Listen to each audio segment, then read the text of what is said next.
sa ABS-CBN News. Ang mas pinagkakatiwalaan ng mas maraming Pilipino. ABS-CBN News and Current Affairs. Sa ulo ng ating mga nagbabagang balita. Oh my God, hindi ko alam kung bakit. Exclusive!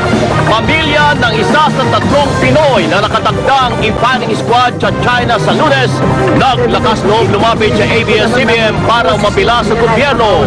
Ang hakbang ng palasyo tutukan. 500 bahay sa Quezon City, nilamon ng apoy. Bata, patay, 5 pa sugatan. Exclusive!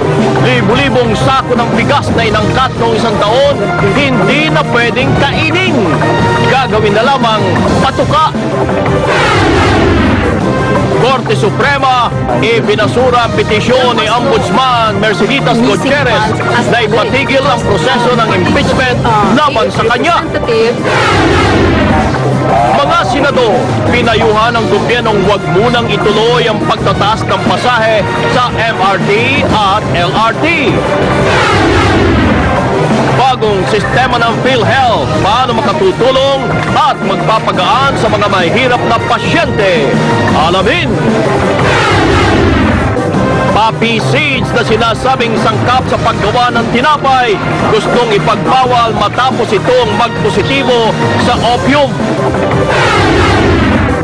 Donaire at Montiel, parehong target mapatumba ang isa't isa. At Yolo Pascual, naiyak at lumuhod sa harap ni Casey Concepcion.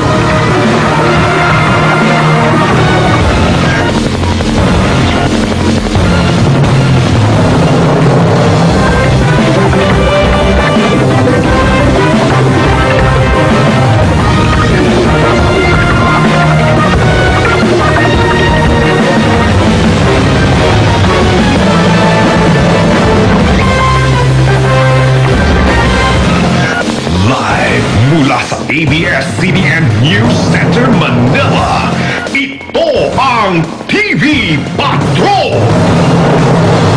Magandang gabi bayan! 3 Pilipino ang nakatakdang firing squad sa China sa darating na Lunes dahil sa drug trafficking.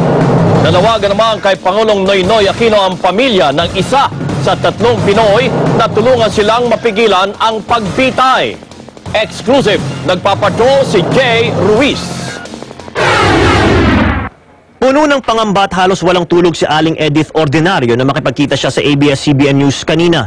Ipinatawag kasi siya ng Department of Foreign Affairs mula Itiagi, Isabela para sa isang importanteng balita tungkol